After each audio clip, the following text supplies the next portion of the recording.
Pai do Senhor, irmãs, tudo bem? Espero que as irmãs estejam bem. Em nome de Jesus, nós vamos estar estudando mais uma aula da nossa escola dominical. É a nossa quinta aula do nosso segundo trimestre, tá? Então, nós vamos estar aprendendo hoje o tema Libertos do Pecado para uma Nova Vida em Cristo. Então, nós vamos estar estudando sobre a salvação em Cristo Jesus, né? Então, fomos libertos do pecado para viver uma vida transformada, regenerada em Cristo Jesus. E um texto que casa bem com essa lição é 2 Coríntios 5,17. Se alguém está em Cristo, nova criatura é. As coisas velhas se passaram e tudo se fez novo. Então, se alguém está em Cristo, eu gosto muito dessa parte, se alguém está em Cristo, então se a pessoa estiver em Cristo, então as coisas velhas, tudo que ela praticava na velha criatura, isso se passou, então isso foi lançado no mar de esquecimento, isso foi jogado fora, agora ela é uma nova criatura em Cristo Jesus, então nós precisamos muito aprender isso, tá? Então a lição é basicamente sobre isso, tá? Então, libertos do pecado para uma nova vida em Cristo. Então, vamos aprender sobre isso, tá? Se você não tem a sua revista ainda, procure os nossos superintendentes ou nós, professoras, para que nós possamos providenciar, para que você possa estar participando juntamente conosco das aulas, né? Online e depois também presencial, tá bom? Nós não sabemos quanto tempo irá durar, mas nós estamos sempre gravando as nossas aulas, né? E postando nos grupos para que as irmãs possam acompanhar conosco, tá bom? Então, nós contamos com as irmãs, você que já participava conosco da escola bíblica, as irmãs também que não participavam, tem uma boa chance de agora começar através das aulas online e depois também presencial, tá bom, irmãs? Então, como eu falei, o título é Libertos do Pecado para uma Nova Vida em Cristo. A nossa leitura bíblica em classe está em Efésios 2, do 1 ao 10. Você pode acompanhar aí na sua Bíblia, tá? Pode ler. O textuário, ele está em Efésios 2, do verso 4 e 5, tá bom? Você pode ler aí. E a verdade prática, ela tem: por meio da maravilhosa graça divina, fomos libertos do pecado, perdoados e salvos da condenação, e ainda recebemos o direito à vida eterna. Então, essa é a dádiva que Deus ele tem nos dado, né? Além de nos salvar da vida que nós vivíamos, uma vida sem Deus, uma vida de pecado, nós ainda temos o direito à vida eterna. Então é maravilhoso quando nós começamos a pensar em tudo que Deus ele tem preparado para nós, irmãs, enche o nosso coração de alegria, em saber em tudo que Deus ele preparou, né, para nós, dando o seu Filho Jesus Cristo, seu único Filho, para morrer por nós, morrer pela humanidade, para que nós possamos ter uma esperança de vida. Então, isso é, sabe, coisa linda, porque se nós formos perguntar, né, quem de nós mães, né, que temos um vínculo maior com os filhos, quem de nós daremos o nosso filho, né, para morrer por alguém? Quem? Nós não conseguiríamos, quando chegaria na hora H, nós desistiríamos. Poderia falar tanta coisa antes, mas quando fosse acontecer, nós desistiríamos na hora, porque é só Deus mesmo, só o Pai de amor mesmo para poder fazer uma coisa dessa. Mas então nossa aula é sobre Éfeso, né, sobre o livro de Éfeso, e a lição, a introdução vai dizer: a presente seção da Epístola aos Efésios apresenta relevantes aspectos doutrinários da salvação. Nela, o apóstolo descreve a libertação dos pecados como um favor imerecido, dado por Deus aos salvos, a fim de que eles desfrutassem de uma nova vida em Cristo. Então, essa graça que o Senhor tem nos dado é um favor imerecido, né? Então, a salvação é pela graça, ou pela graça sois salvo. Então, pelo favor imerecido de Deus nós somos salvos. Então é maravilhoso quando nós fazemos uma leitura dessa, mas acho que não tem quem não se emocione em saber tudo que Deus ele fez. A Bíblia vai falar que não foi por ouro nem prata que nós fomos comprados, mas pelo precioso sangue de Jesus. Então, pensa, toda a prata do mundo, todo o ouro do mundo não foi suficiente para comprar a minha e a tua vida, mas o sangue precioso de Jesus, ele sim foi vertido naquela cruz para que eu e você pudéssemos ter direito à salvação. E hoje nós estamos aqui, né, irmãs, para louvar, para adorar, para exaltar este Deus. Eu louvo a Deus pela sua vida, tá? Que está participando conosco. E um dia é a nossa esperança, irmãs, que nós vamos estar louvando ao Senhor ali no céu, em nome de Jesus, tá bom? Então, irmãs, vamos lá falar. Então, para conhecer um pouquinho da cidade de Éfeso, nós vemos aqui a lição falando sobre eles, o capítulo 2, falando sobre a graça de Deus, e eles estavam aprendendo, né? Como eu e você, nós também estamos aqui aprendendo. Então Paulo, ali ele estava ensinando. Nós vemos lá em Atos, Paulo ele chegando em Éfeso, era uma cidade totalmente idólatra, tá? Uma cidade totalmente longe de Deus, é uma cidade gentia, né? E Paulo ele chegando lá, a Bíblia vai falar que, acho que capítulo 18, se eu não me engano, de Atos, vai falar que ele chega lá, ele começa a disputar para poder pregar a palavra do Senhor, e as pessoas não aceitam muito bem, e a Bíblia fala assim que ele fica 3 meses pregando e as pessoas não querem ouvir e fica aquela disputa, né? E só que ele não desiste. E mesmo as pessoas não aceitando o evangelho, não querendo aceitar a Cristo, né?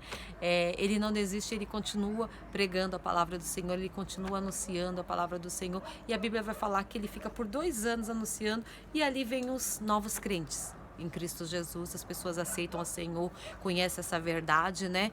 E é tão interessante que, se não me engano, no capítulo 19, vai falar que as pessoas, quando elas estão ali firmes no Senhor, servindo a Deus, aquela cidade, como eu falei, era uma cidade idólatra. Eles veneravam a deusa Diana, né, que era a deusa daquela cidade de Éfeso, e eles praticavam muito ocultismo, né, muita bruxaria. E vai falar que depois de 2 anos em que eles estão aprendendo sobre o evangelho, sobre a palavra de Deus, o que acontece? Eles se reúnem, aqueles novos crentes, eles se reúnem, ele pega os seus livros de ocultismo, de feitiçarias, e eles vão para o centro da cidade e eles queimam os seus livros. E quem relata isso é Lucas, né?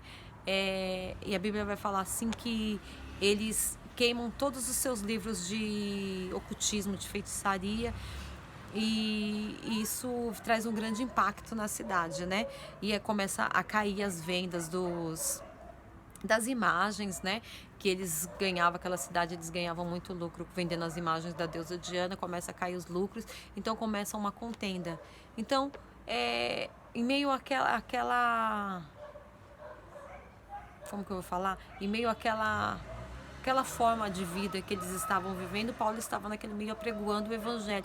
É lindo da gente se ver, porque a gente vê os dias de hoje.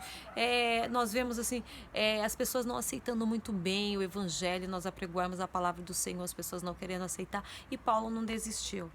Então, mas nós vamos desistir? Não, nós precisamos perseverar. Mesmo que as pessoas não queiram ouvir, nós não podemos desistir. Nós precisamos procurar umas brechas que as pessoas deem, para que nós possamos falar do evangelho, falar do sacrifício de Jesus, falar que Deus ele tem ali o melhor para as pessoas, que Deus ele tem ali uma alegria, tem como preencher o vazio do coração dessas pessoas, porque tem muitas pessoas também ali tirando as suas vidas, porque ali não tem mais esperança, né? Então nós precisamos levar a palavra do Senhor, levar o evangelho aos 4 cantos, amém?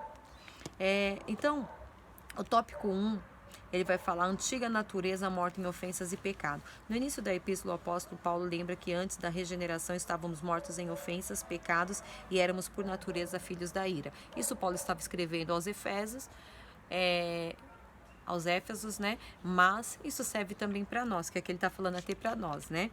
Então, o subtópico primeiro diz, nossa condição anterior, e vos vivificou estando vós mortos em ofensas e pecados, diz o primeiro versículo. A palavra ofensa do grego paraptoma tem o sentido de passo em falso de forma deliberada. O termo para pecado é amartia, o qual descreve como aquele que erra o alvo. Então, em vista disso, o homem em sua natureza decaída é diagnosticado como morto, ou seja, uma declaração da real condição das pessoas sem Deus. Então, nós vemos que essa era a condição nossa antes de aceitarmos a Cristo, né? Nós vivíamos mortos, né? Longe do Senhor e praticando todo tipo de pecado, tudo aquilo que não agradava a Deus. Mas essa era a nossa condição antes de aceitar ao Senhor. Mas hoje, quando nós aceitamos a Cristo, a palavra do Senhor vai falar que nós somos vivificados, ou seja, somos transformados, ou nós sofremos ali uma renovação, uma mudança, né? Então nós precisamos compreender isso. O final dele diz assim: quem assim vive está morto enquanto vive. Então quem vive na forma do pecado, né, praticando tudo aquilo que não agrada a Deus, ela só tem nome de quem vive, mas ela verdadeiramente ela está morta, né? Isso é espiritualmente e moralmente, né? Nós vemos que o ser humano hoje está muito decaído, né? Então não tem mais... O ser humano hoje ele não tem mais... Como que eu vou falar? Não tem mais confiança, né? As pessoas não conseguem mais acreditar, porque vive uma vida de pecado, de mentira, longe de Deus. Então, a gente não consegue mais olhar para o ser humano e confiar que isso vai mudar, a não ser que a pessoa ela se volte para Deus. Se a pessoa buscar ao Senhor, o Senhor ele tem o poder de transformar a pessoa. 2. Nossas ofensas e pecados. A má conduta em que, noutro tempo, andastes é descrita por Paulo por meio da metáfora do ato de andar. Refere-se às atitudes erradas adotadas na vida passada do salvo, antes da regeneração. Então, antes de aceitar a Cristo, né? Antes de ser regenerado, então a pessoa, ela andava... Aí aqui no subtópico do 2 diz: andaste segundo o curso deste mundo. Então, segundo os rudimentos desse mundo, segundo o sistema mundano, né? Então, conforme o curso deste mundo, então a pessoa andava da forma que o mundo ele é regido, né? Então, no caso, por mentira, por prostituição, por roubo, ódio, né? Então, é tantas coisas. Então, nós vivíamos dessa forma também. Intrigas, iras, né? Coisas que hoje não pode existir no meio do povo de Deus. Por quê? Porque isso faz parte da nossa velha natureza. Então, se nós estamos em Cristo, nós somos nova criatura. Nós precisamos guardar isso, irmãos. Nós precisamos guardar isso. Nós somos nova criatura. Então, tudo aquilo que era velho, então tem que ser lançado para trás, né? Nós não podemos carregar essa bagagem juntamente conosco agora que nós somos nova criatura, né? Então, tem que lançar isso no mar do esquecimento, amém? Então, 2. Andaste segundo o príncipe da potestade do ar. Uma alusão a Satanás, que exerce autoridade sobre os poderes do mal. Indica que os agentes malignos têm a capacidade de influenciar os homens desobedientes e incrédulos. Então, nós vemos que os agentes do maligno, né, os agentes de Satanás, ele tem o poder de influenciar as pessoas que estão longe de Deus, as pessoas que vivem segundo o curso deste mundo, né? 3. Andávamos fazendo a vontade da carne e dos pensamentos. Refere-se à inclinação para fazer o mal, algo inerente à natureza humana. Estão incluídos aqui os pensamentos pervertidos e a prática de todos os desejos desordenados da carne. Como resultado, éramos filhos da ira, isto é, condenados e desprovidos do favor divino. Então, nós vemos que nós estávamos longe de Deus, né? Tem aquele hino... eu acho que é 169, longe do Senhor andava, né? Então, é como nós vivíamos, longe do Senhor, né? Mas quando nós pegamos ali o refrão, que fala, ó, porque Deus me ama. Oh, Jesus, coisa linda, né, irmãs? Então, eu não posso te explicar. Você não pode me explicar, nós não podemos explicar. Mas esse amor é um amor incondicional, um amor misericordioso, é o que nós estamos estudando nessa lição. Então, é coisa linda, irmãs. Então, sabe, traz emoção, traz alegria, traz refrigério em meio à luta, à dificuldade que nós vivemos. É só Deus para trazer essa alegria ao nosso coração, né? Então, é isso que o mundo precisa compreender. Então, nós precisamos, isso tudo é na nossa velha natureza. Então, nós andamos segundo os nossos pensamentos, segundo os desejos da carne, coisas que não agradavam a Deus. Hoje não, nós estamos em Cristo, né? Paulo fala assim, que Cristo vive em mim, já não vivo mais eu, mas Cristo vive em mim. Então nós precisamos viver essa verdade, né? Deixar que o Senhor ele domine os nossos pensamentos, domine o nosso ser, domine as nossas atitudes, né? Para que nós não venhamos pecar contra ele, amém? Tópico 2, vivificados pela graça. Por ato de bondade e misericórdia, estando nós ainda mortos em pecado, Deus imensamente nos amou e por isso nos vivificou por meio da sua graça. Subtópico 1, alcançados pela misericórdia e pelo amor divino.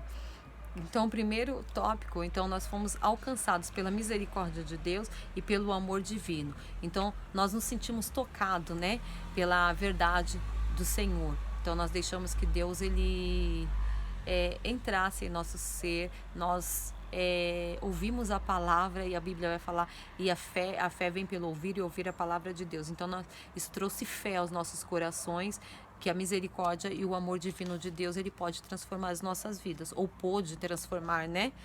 Então, após a constatar a situação da humanidade sobre a ira de Deus, Paulo passa a descrever os atos divinos de amor e de misericórdia que alteraram o quadro caótico da raça humana. Começando com uma conjunção adversativa, o apóstolo declara exultante: mas Deus, que é riquíssimo em misericórdia pelo seu muito amor com que nos amou. O ato de misericórdia implica compaixão e simpatia para com os indignos. A carta aos Efésios ensina que, ao prover à humanidade o meio de escape da merecida ira, Deus não se mostra apenas misericordioso, mas abundante em misericórdia.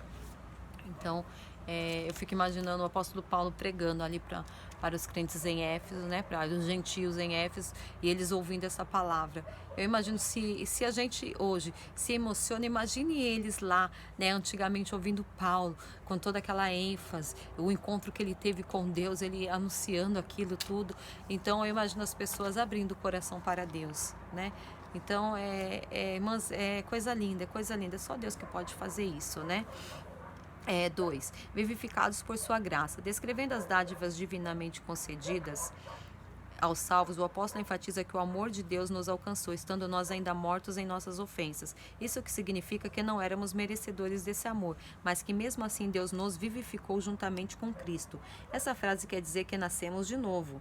Não estamos mais mortos, pois Cristo nos deu vida outra vez. Fomos vivificados sem mérito algum. Tudo foi efetivado por meio da sua graça ou favor imerecido. Então, nós somos vivificados, ou seja, nós ressurgimos, né? Nós ressurgimos uma nova criatura.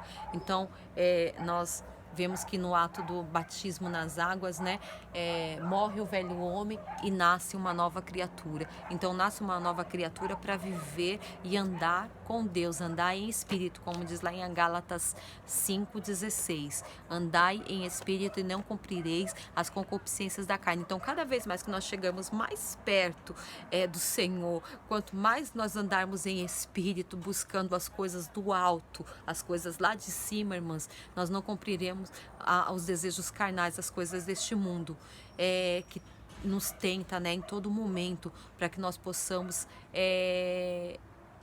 pecar, para que nós possamos sair da presença do Senhor. Então nós precisamos nos revestir cada vez mais pelo Espírito Santo, para que isso não possa acontecer. Então busque ao Senhor em todo o tempo, para que você não venha se enfraquecer, né? E assim acabar dando lugar à carne, né?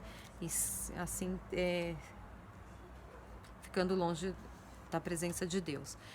3. Exaltados por sua graça. O apóstolo dos gentios ainda destaca que o poder de Deus nos ressuscitou juntamente com ele e nos fez assentar nos lugares celestiais em Cristo. Observe que a palavra juntamente indica que Deus concede ao homem os mesmos benefícios alcançados por Cristo: a ressurreição, a vida eterna e o galardão nos céus. Olha que coisa linda! Então nós recebemos juntamente com Cristo essa nova criatura, ela ressurge, né? Ela recebe a ressurreição, então ela é uma nova criatura, ela recebe, além da vida eterna, olha, tem o passaporte para o céu, oh, coisa linda, né?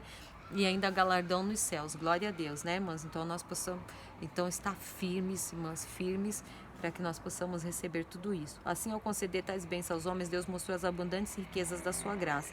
Desse modo, ratificamos que a salvação e seus privilégios são conferidos pela imensurável graça de Deus, o favor divino imerecido. Você vê que na lição está falando muito sobre esse favor imerecido, né? Que é dom de Deus, né? 3.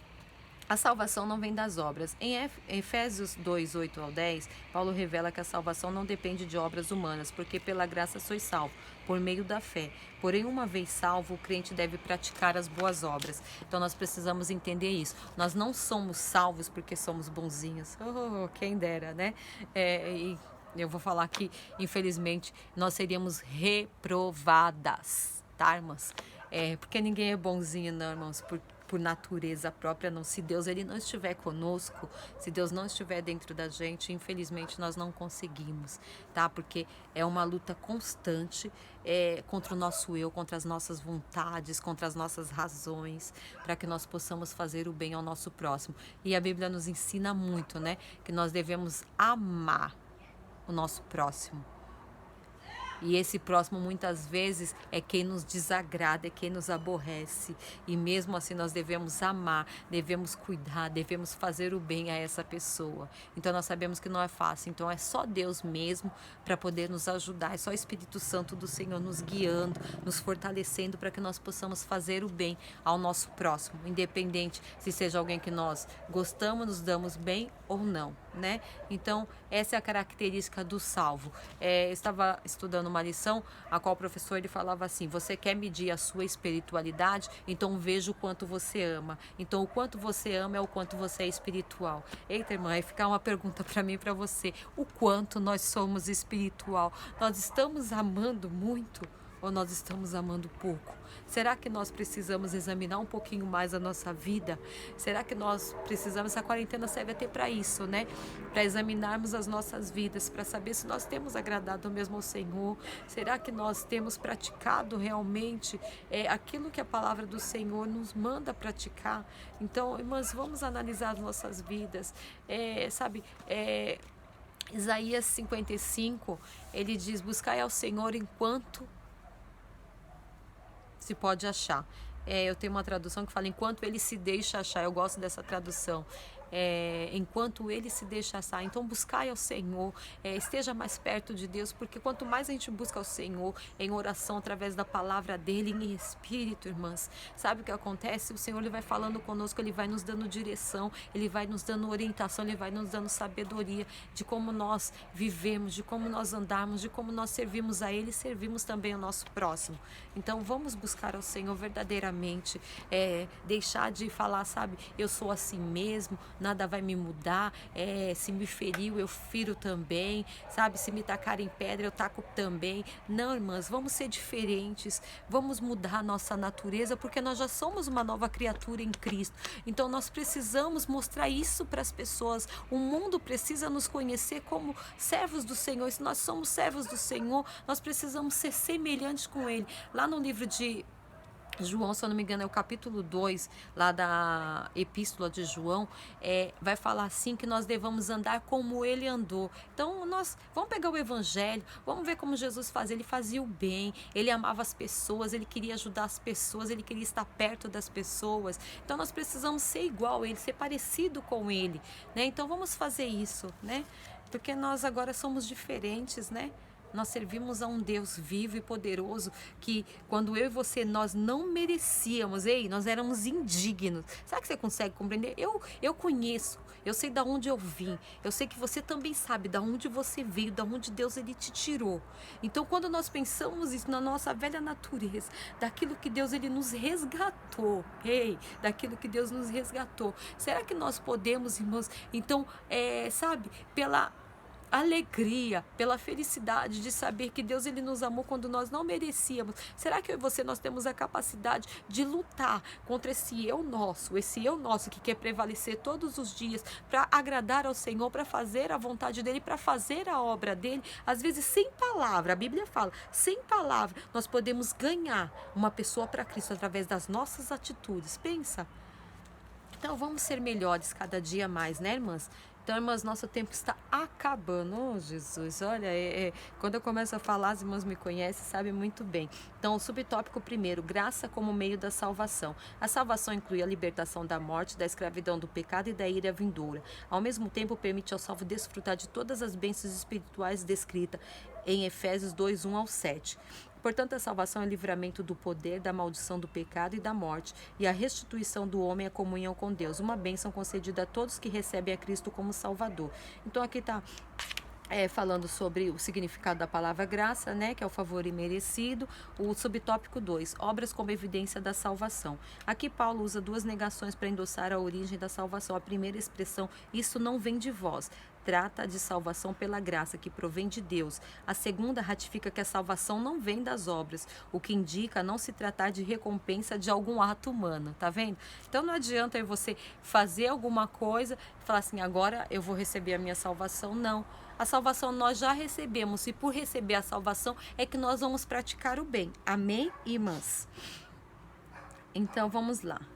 Essas afirmações excluem a possibilidade de alguém ser salvo por esforço pessoal. Como a salvação é uma realização divina, agora somos feitura sua, criados em Cristo para as boas obras. Uma transformação ocorreu. Agora em Cristo somos uma nova criatura e as coisas velhas se passaram. Por isso, se antes o apóstolo usou a metáfora do andar numa perspectiva negativa, outrora andávamos fazendo obras más. Agora, por meio de uma perspectiva positiva, somos instados a andar fazendo boas obras, não como meio para ser salvo, mas como a evidência da salvação.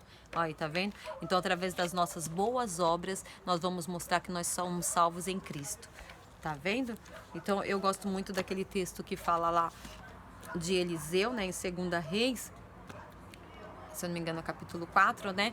Que aquela mulher rica, ela olha para Eliseu, ela vê uma diferença em Eliseu. Por quê? Porque Eliseu, ele era salvo.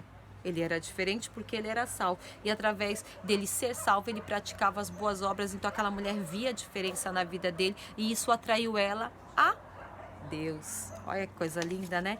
Então que nós venhamos aprender mais e buscar ser parecidos mais com Cristo. Amém, irmãs? Então a conclusão: antes da regeneração éramos filhos da ira e condenados à perdição eterna. Por ato do amor divino, por meio da sua maravilhosa graça, nos tornamos filhos por adoção. Essa gloriosa salvação nos foi concedida independente das nossas obras. A partir da salvação passamos a praticar boas obras que glorificam a Deus nosso Pai. Amém, irmãs? Então nós terminamos a nossa aula.